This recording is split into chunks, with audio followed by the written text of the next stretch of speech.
Avec nos enfants, on rêve de rencontrer les animaux de la savane. En safari en Tanzanie, vous pourrez en voir beaucoup et de près. Girafes, éléphants, lions. Oh, les enfants vont rugir de bonheur. Je m'y crois déjà. C'est vous aussi les bruitages là ? Avec Marco Vasco, ne rêvez plus. Vivez votre voyage l'esprit libre. On s'occupe de tout. Génial ! Avec ma femme, on voudrait aussi en profiter pour se relaxer. Alors direction Zanzibar après le safari pour découvrir la douceur de ces plages de sable fin. Je vous organise même une sortie en mer. Vous savez vraiment vous occuper de nous. Rendez-vous sur marcovasco.fr pour imaginer votre prochain voyage sur mesure. Figaro Radio. Le Talk Décideur. Quentin Périnel. Jacques Tiberghien, bonjour. Bonjour Quentin. Y a-t-il une paire de chaussettes très laides ou alors un peu absurdes que vous portiez, que vous n'assumez pas forcément aujourd'hui ? Vous allez me le raconter à moi parce que c'est moi, quoi. Ouais, c'est vraiment parce qu'on est entre nous. Je dirais que, ouais, en fait, j'ai plutôt un profil de troueur de chaussettes. Enfin, il y a deux catégories de personnes sur Terre. Il y a ceux qui trouent leurs chaussettes facilement et ceux qui les trouent quasiment jamais. Et moi, je fais plutôt partie de la première. Et en fait, vraiment, je détestais pourtant avoir des chaussettes trouées. Et donc, avec tout mon lycée et même étudiant, j'ai mis que des énormes chaussettes de montagne parce qu'elles sont tellement solides qu'elles ne se trouvaient pas. Et même en été, donc c'était absurde, c'était assez moche. Voilà, et donc ouais, j'ai porté des chaussettes laides et pas qu'une fois, enfin même assez longtemps. Vous n'avez pas toujours été un élégant de la chaussette ? Pas toujours, non, je le confesse. Bonjour à tous et bienvenue au Talk Décideur du Figaro. Aujourd'hui, en face de moi, Jacques Tiberghien, cofondateur, il y a 14 ans, de Mes Chaussettes Rouges. Le nom de la société est assez révélateur. Et puis avec ce qu'on a sur cette table, on sait à peu près à qui l'on parle. Alors pour résumer, vous proposez le meilleur de la chaussette, c'est ce que j'ai lu sur votre LinkedIn. Alors le meilleur de la chaussette française, européenne, internationale. Ouais. Alors effectivement, en fait, on n'a pas la prétention d'être les seuls meilleurs, mais pour chaque micro-segment de ce marché, qui est le marché de la chaussette, on essaye de proposer le produit le plus haut de gamme possible. Et en fait, il y a beaucoup d'attentes sur ce marché, beaucoup d'attentes très différentes. Il y a des gens qui veulent du très solide, il y a des gens qui veulent du très chaud, du très doux, du très coloré. Et à chaque fois, on essaye d'apporter exactement le meilleur produit. Et alors, souvent, on le trouve en Italie quand même. Ouais. C'est une industrie, surtout dans la chaussette. Le meilleur de la chaussette, c'est en Italie que ça se passe. Ouais, c'est en Italie que ça se passe. Pour plusieurs. Enfin, la raison principale, c'est qu'il y a un écosystème qui n'a aucun rapport. Les fabricants de machines, il n'y en a aucun qui est français. Enfin, ils sont tous italiens. Les fabricants d'aiguilles, ils sont allemands, mais les filateurs, ils sont quasiment tous italiens, enfin, en tout cas dans le très haut de gamme, que ce soit pour les cotons, que ce soit pour le cachemire, la laine, etc. Et les tricoteurs sont essentiellement italiens. Donc, vous avez les fournisseurs de nos fournisseurs qui sont italiens, nos fournisseurs qui sont italiens. Donc, c'est vrai que les Italiens sont très forts dans ce domaine-là. Donc, ce business en France, c'était très porté finalement par le savoir-faire italien. Oui. Alors, nous, on a commencé en plus avec une marque on ne peut plus italienne, parce que la première marque que nous avons vendu, c'était des chaussettes Gamarelli. Et Gamarelli, c'est quoi ? C'est un tailleur à Rome. Elles sont là, les rouges là. C'est un tailleur à Rome. Tailleur romain. Qui habille le pape, les cardinaux, les évêques depuis plus de 200 ans. Et ça, c'est le premier modèle que vous avez. Et voilà. Et on était étudiants avec Vincent Metzger, qui est mon associé. On était encore étudiants. On avait plus ou moins lancé une première boîte. Et puis, Vincent avait été à Rome, la boutique était fermée, etc. Alors qu'il m'avait promis qu'il m'en rapporterait. Enfin, voilà. Et donc, on leur en a acheté une 50aine de paires. On a fait un site horrible à l'époque. Enfin, c'était 2009. Le e-commerce existait évidemment, mais c'était pas du tout ce que c'est aujourd'hui. C'était les prémices. Ouais, c'était les prémices. C'était un peu le Far West. On a l'impression que tout était possible très facilement, ce qui n'était pas tout à fait exact par ailleurs. Mais et donc c'était exaltant. On a mis en ligne là ces 50 premières paires. Et à la première commande, on a été en rupture de stock parce que c'était un psychiatre à Montpellier qui achetait 7 paires de la même couleur, de la même pointure, on les avait pas. Donc ça a commencé assez fort. Enfin, les débuts du e-commerce fracassants. Ouais. Non, mais 140 €, ça nous semblait lunaire à l'époque. Enfin, on était dur, donc on n'avait aussi pas de revenus nous-mêmes, etc. C'est aussi pour ça, je pense, qu'on s'est lancé. C'est-à-dire que n'avait pas le sentiment de prendre un grand risque en quittant un métier, etc. Pour se lancer dans la chaussette, c'était déjà assez curieux. Et donc, ouais, c'était sympa. Et le déclic de se lancer dans le business de la chaussette, c'est un hasard ou c'est qu'une sorte de souci, vous me décriviez en préambule, donc le fait que vous trouviez vos chaussettes et que vous portez des grosses chaussettes, est-ce qu'il y avait je sais pas... J'avais peut-être un petit trauma inconscient de mes années collège-lycée. Voilà. Après, moi, historiquement, j'ai de la famille. Enfin, mon père n'a pas travaillé dedans, mais la famille Tiberghien, qui a été très implantée dans le domaine textile. Alors, pas spécifiquement la chaussette, mais voilà. Après, c'est un produit B2C ça nous plaisait bien parce que tout le monde est un peu consommateur. Donc, parce que c'est un élément essentiel de la garde-robe, au même titre que la veste de costume, que la chemise, etc. Ouais. Et vous trouviez à l'époque, quand vous montez la boîte, est-ce que vous constatez qu'il y a un manque? Il n'y a pas de marque. Oui, c'est ça. Si on fait une sortie de métro aujourd'hui, on demande à des gens de citer des marques, il y en a très peu qui sont capables de le faire. Alors, il y en a qui sont connus, il y en a qui sont très bien. Mais en fait, il n'y a pas une superstar, comme Louis Vuitton est la star du sac à main, etc. Donc, ça, c'était vraiment un élément intéressant pour nous. On s'est dit, c'est très concurrentiel, parce que tout le monde fait de la chaussette. Enfin, il n'y a pas une marque qui ne fait pas de chaussettes.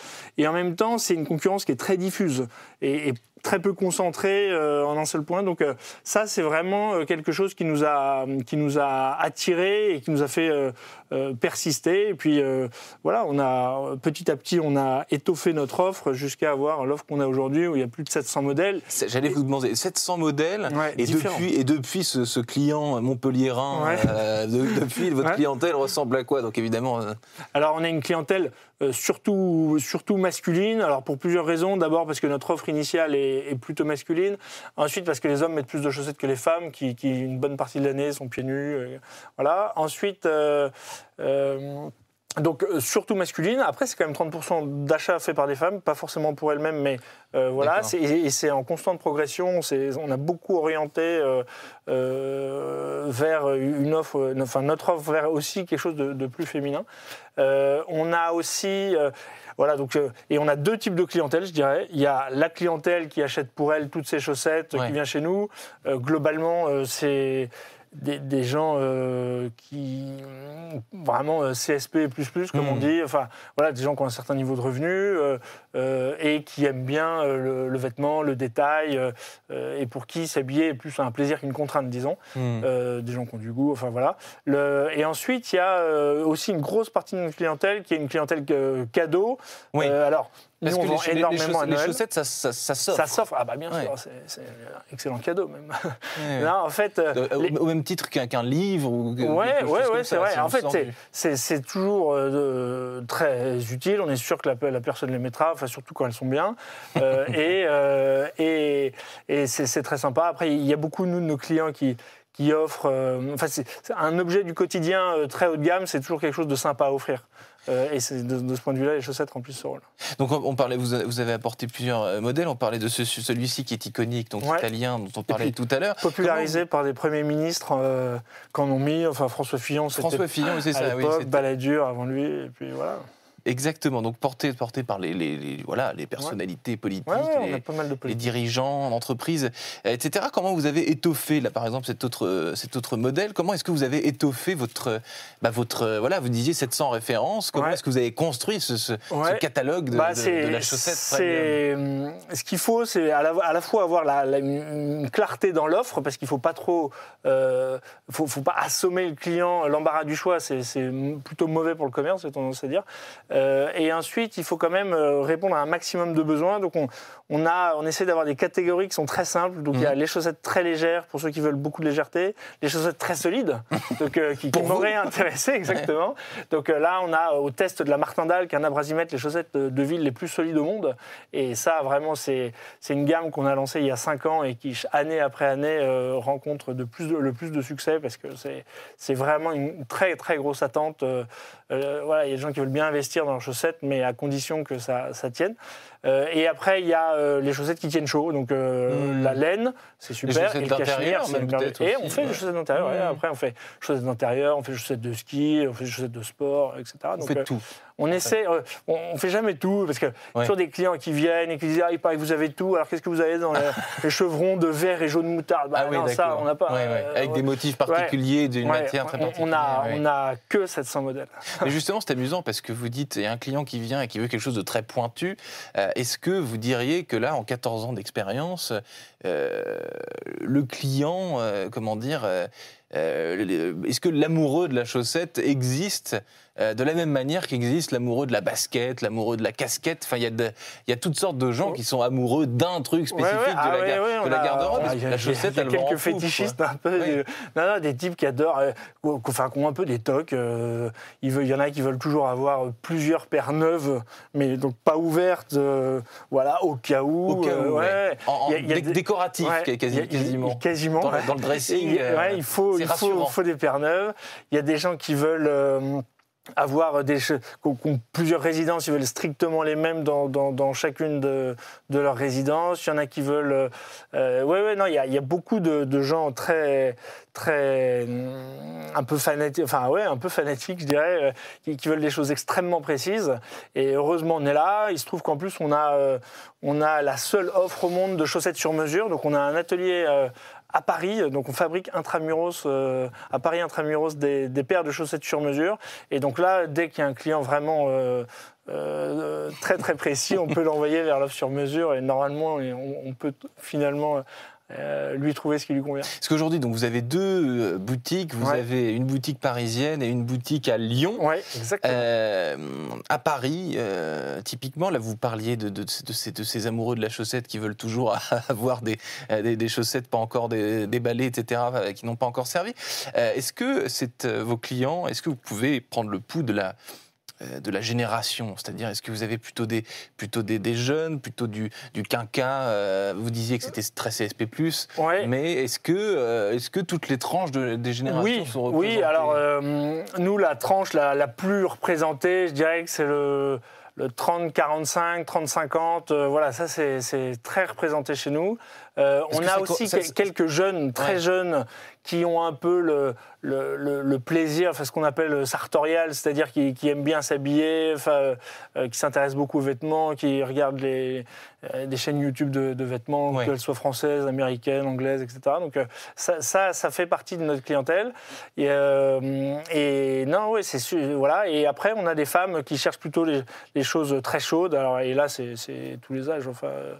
Surtout en hiver, ça marche très bien auprès des femmes. Mais c'est le reflet aussi, vous dites à partir de 30 ans, c'est le reflet en fait de la population d'actifs. Oui, c'est sûr. Non mais on a un produit vraiment haut de gamme. Je suis étudiant en littérature à la Sorbonne, je n'ai pas spécialement envie de... Non, mais on a un produit qui nécessite d'avoir un niveau de revenu un peu aligné, quoi. Donc c'est sûr qu'elles valent quand même 22, 23, 24, 25. Donc c'est un ordre de grandeur, qui est pas... Tout le monde peut se payer une paire, mais pas toutes ces paires, quoi. Est-ce que vous avez eu des envies pour le futur, justement, de basculer très rapidement, il nous reste 30 secondes, une nouveauté, une innovation, un marché à aller chercher? Oui, alors l'étranger, l'étranger marche très bien. On fait déjà 65% de nos ventes à l'étranger. Mais sur le e-commerce qui marche très bien. Le e-commerce fait 75% de nos ventes. Et l'étranger, sur ces 75, fait plus de 65%. Donc et il y a beaucoup de zones inexplorées. L'Asie, on ne vend rien encore, à part à quelques expats. Donc il y a encore beaucoup de boulot. Et donc un futur pour la chaussette rouge. Merci infiniment, Jacques Tiberghien, d'avoir accepté mon invitation pour le Talk Décideur du Figaro. À très bientôt. À très bientôt. Avec nos enfants, on rêve de rencontrer les animaux de la savane. En safari en Tanzanie, vous pourrez en voir beaucoup et de près. Girafes, éléphants, lions. Les enfants vont rugir de bonheur. Je m'y crois déjà. C'est vous aussi les bruitages là? Avec Marco Vasco, ne rêvez plus. Vivez votre voyage l'esprit libre. On s'occupe de tout. Génial! Avec ma femme, on voudrait aussi en profiter pour se relaxer. Alors direction Zanzibar après le safari pour découvrir la douceur de ces plages de sable fin. Je vous organise même une sortie en mer. Vous savez vraiment vous occuper de nous. Rendez-vous sur marcovasco.fr pour imaginer votre prochain voyage sur mesure.